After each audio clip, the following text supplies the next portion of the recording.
بسم اللہ الرحمن الرحیم۔ آپ حضرات کے سامنے چند مسائل عورتوں کے تعلق سے رکھ رہا ہوں۔ سب سے پہلے کچھ مرد حضرات ہیں جو کہ دعوت و تبلیغ میں وقت بھی لگائے ہوئے ہیں اور اکثر مساجد میں سنتے بھی رہتے ہیں۔ جب تذکرہ ہوتا ہے، بیان ہوتا ہے، تو اکثر سننے میں آتا ہے کہ ایک عورت 4 جنتی مردوں کو جہنم میں لے کے جائے گی۔ تو کیا ایسی کوئی روایت موجود ہے؟ شریعت کا کیا حکم ہے اس بارے میں؟ اور ایسی روایت کو بیان کرنے کے بارے میں کیا حکم ہے شریعت کا؟ اور دوسرا مسئلہ یہ کہ شادی کے بعد لڑکی جب رخصت ہو کے اپنے سسرال آ جاتی ہے، پھر وہ میکے میں ملنے جاتی ہے، تو میکے میں نماز قصر کرے گی یا تمام؟ اور وہاں پر جو سسرال میں ہے وہاں پر قصر کرے گی یا تمام؟ شریعت کا کیا حکم ہے دونوں مسئلے کے بارے میں؟ اور تیسرا مسئلہ یہ کہ کیا کوئی ایسی روایت موجود ہے جس میں رسول اللہ صلی اللہ علیہ وسلم نے فرمایا ہو کہ نیک بیوی دنیا میں مرد کے لیے جنت ہے، شوہر کے لیے جنت ہے، اور بدکار بیوی شوہر کے لیے جہنم ہے؟ شریعت کا کیا حکم ہے اس بارے میں؟ تو سب سے پہلے میں آپ کو شادی کے تعلق سے بتا دوں، اگر یا یہ بات یاد رکھے کہ جب آپ کا نکاح ہو کے رخصت ہو گئی آپ شوہر کے ساتھ، تو اب آپ شوہر کے تابع ہو گئی۔ اب آپ کا اصل وطن جو شوہر کا اصل وطن ہے وہ آپ کا اصل وطن ہے، حقیقی وطن وہ ہے۔ آپ کا میکے جو وطن ہے وہ آپ کا حقیقی اصل وطن نہیں رہا، بلکہ حقیقی وطن وہ ہو گیا جو شوہر کا ہے۔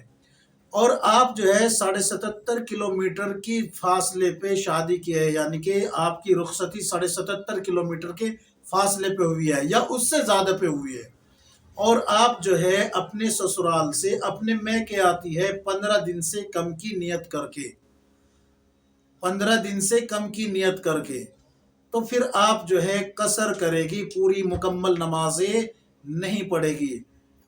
ظہر کی 2 رکعت پڑھے گی فرض، عصر کے 2 رکعت فرض پڑھے گی، عشاء کے 2 رکعت فرض پڑھے گی، مغرب کی اور فجر کی، مغرب کی 3 رکعت مکمل پڑھے گی اور فجر کی 2 رکعت مکمل پڑھے گی۔ ہاں، سنتوں کے بارے میں جو ہے اختیار ہے، اور وطر مکمل پڑے گی۔ سنتوں کے بارے میں یہ اختیار ہے کہ اگر آپ کو وقت ہے اور کوئی پریشانی نہیں ہے تو آپ پڑھ سکتی ہیں، پڑھنا بہتر ہے سنت ہے اگر آپ کو وقت ہے، کوئی پریشانی نہیں ہے۔ اور یہ یاد رکھیں کہ چونکہ آپ کو میں پہلے بتا چکا ہوں کہ اصل وطن آپ کا اب جو ہے آپ کی سسرال ہے، تو وہاں ہر حال میں آپ جو ہے مقیم ہے، ہر حال میں آپ کو جو ہے مکمل ہی نمازیں پڑھنی ہوگی۔ یہی آپ کے شوہر کے تعلق سے ہے۔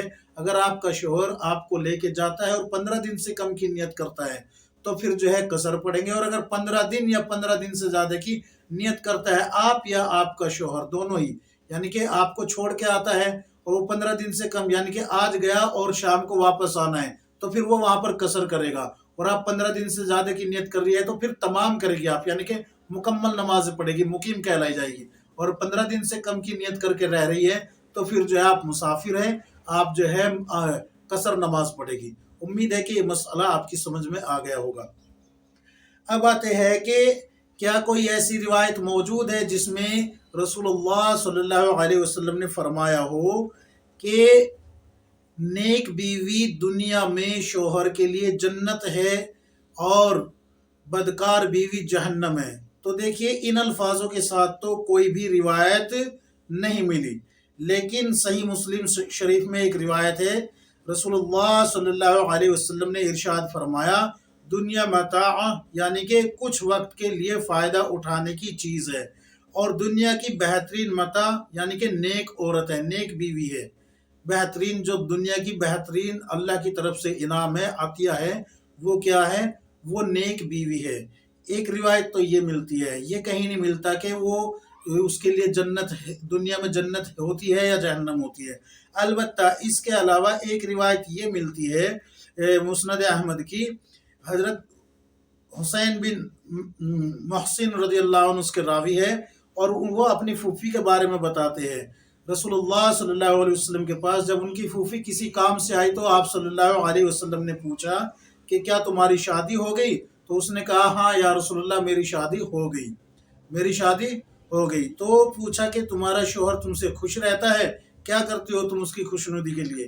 تو حضرت حسین رضی اللہ عنہ کی جو پھوپھی ہے وہ فرماتی ہے کہ یا رسول اللہ میں حتی الامکان کوشش کرتی ہوں کہ میرا شوہر مجھ سے راضی رہے، اس کی خدمت میں لگی رہتی ہوں، جہاں تک یعنی کہ جب تک میں عاجز نہ آ جاؤں، یعنی کہ اگر عاجز ہو گئی تو بس سے باہر ہو گئی کوئی خدمت، تو پھر تو میں مجبور ہو جاتی ہوں۔ تو رسول اللہ صلی اللہ علیہ وسلم نے فرمایا کہ تمہارا شوہر ہی تمہارے لیے جنت بھی ہے اور تمہارا شوہر ہی تمہارے لیے جہنم بھی ہے۔ اگر تم نے اس کو راضی رکھا تو وہ تمہارے لیے جنت ہے، اگر وہ ناراض ہو گیا تو وہ تمہارے لیے جہنم بنے گا۔ تو اس میں یہاں پر ایک بات یاد رکھے، شوہر کی اطاعت سے مراد شوہر کی اطاعت اس وقت تک ہے جب تک کہ وہ شرعی کام کو کہتا رہے۔ اگر وہ شریعت کے خلاف کوئی کام کہے تو اس میں اطاعت ضروری نہیں ہے، بلکہ اس کو ترک کرنا ہے، چھوڑ دینا ہے۔ اس کی اطاعت شریعت کے دائرے میں رہتے رہتے واجب ہے۔ جب وہ شریعت کے خلاف کام کہنے لگے تو پھر اطاعت کو ترک کرنا واجب ہے۔ تو اگر شوہر جو ہے بیوی کے لیے جنت ہے یا جہنم ہے، تو پہلے اس میں یہ یاد رکھے کہ وہ اگر شرعی کام بتاتا ہے، اگر آپ اس کو انکار کرتی ہے تو پھر ٹھکانہ جہنم کی طرف جا رہا ہے، اور اگر آپ اس کے شرعی کام کو جو ہے اقرار کے ساتھ اور خلوص کے ساتھ پورا کرتی ہے تو پھر انشاءاللہ آپ جنت کی مستحق بن رہی ہے۔ یہ میں نے مسند احمد کی روایت آپ حضرات کے سامنے پیش کی ہے۔ اب رہا وہ مسئلہ کہ کیا کوئی ایک عورت 4 جنتی مردوں کو جہنم میں لے کے جا سکتی ہے؟ تو ایسی کوئی بھی روایت سند کے اعتبار سے نہیں ملی، بالکل بھی نہیں ملی، بلکہ ایک روایت جو ہے علامہ ذہبی رحمۃ اللہ علیہ نے روایت بغیر سند کے ذکر کی ہے، اس روایت کو بغیر سند کے ذکر کیا ہے، اور یہ کہیں بھی نہیں ملتا کہ ایک عورت یعنی کہ ایک عورت 4 جنتی مردوں کو، باپ بیٹا شوہر بھائی کو جہنم لے جانے کی صراحت کسی روایت میں بھی نہیں مل سکی۔ یہ دارالعلوم دیوبند کا فتویٰ نمبر 831/848، یہ آپ اٹھا کے دیکھ لیجئے، آپ کو مل جائے گا۔ تو اس کی کوئی حقیقت نہیں ہے، اس کی کوئی سند نہیں ہے، اور اس کو بیان کرنے سے بھی بچنا ہے۔ ایسا کیسے ہو سکتا ہے کہ 4 آدمی نیکوکار کی زندگی گزارے اور ایک عورت بدکار ہو، تو اس کی بدکاری کا سبب جو ہے ان 4 آدمیوں کو جنت سے کھینچ کے جہنم میں لے جائے؟ یہ لوگوں کی بنائی ہوئی موضوع اور من گھڑت بات ہے، اس پہ نہ عمل کیا جائے نہ اس کو جو ہے بیان کیا جائے۔ ہاں یہ ضرور ہے کہ آپ کی ذمہ داری ہے کہ آپ اپنے گھر کے اندر عورتوں کو دین سکھائے، ان کو جو ہے دین کی ترغیب دے، دعوت دے، ان کے ساتھ ان کو دین کی تبلیغ کرتے رہے۔ اگر وہ باز آ جاتی ہے اپنے گناہوں سے تو پھر تو کوئی مسئلہ نہیں ہے، ورنہ آپ کی پکڑ نہیں ہوگی اس تعلق سے کہ بھئی آپ ترغیب بھی دے رہے تھے، دعوت بھی دے رہے تھے ان کو دین کی، ان کو جو ہے تبلیغ بھی کر رہے تھے، اور پھر بھی وہ نہ رکے اور پھر آپ جہنم میں چلے جائے۔ ایسی تو کوئی روایت نہیں ملی بھائی، ہمیں کہیں بھی نہیں ملی، کہیں بھی نہیں ملی۔ قرآن کریم میں اللہ تبارک و تعالیٰ فرما رہا ہے، یا ایھا الذین آمنوا قوا انفسکم واہلکم نارا، کہ اے ایمان والو بچاؤ اپنے آپ کو اور اپنے اہل و عیال کو جہنم کی آگ سے۔ تو دعوت کے ذریعے دین کی دعوت دے دے کے ان کو بچانا ہے۔ ہاں اگر وہ پھر بھی نہیں باز آتی تو اس کا مطلب یہ تو ہرگز نہیں کہ وہ جہنم میں 4 مردوں کو لے کے جائے گی۔ مثال کے طور پہ نبی کی بیوی بھی، جیسے کہ لوط علیہ السلام کی بیوی کے بارے میں اللہ حفاظت فرمائے تذکرہ آتا ہے، تو کیا لوط علیہ السلام کی بیوی اپنے بیٹے کو، اپنے شوہر کو، ان سب کو جہنم میں لے کے چلی جائے گی؟ تو یہ تو عقل بھی تسلیم نہیں کرتی، اس لیے اس روایت کو بیان نہ کیا جائے۔ اللہ تبارک و تعالی ہم سب کو کتاب و سنت کے مطابق زندگی گزارنے کی توفیق عطا فرمائے۔ روایت کے حوالے میں نے آپ حضرات کو مسلم شریف اور مسند احمد کی روایت بتا دی ہے۔ یہ جو مسئلہ میں نے عورت کے تعلق سے بتایا ہے، شادی کے بعد وہ کہاں پر نماز پڑھے گی، یہ فتاوی شامی جلد نمبر 2 صفحہ نمبر 613 پر آپ کو مل جائے گا، کتاب الصلاۃ، صلاۃ المسافر میں۔ اللہ رب العزت ہم سب کو کتاب و سنت کے مطابق زندگی گزارنے کی توفیق عطا فرمائے، آمین یا رب العالمین۔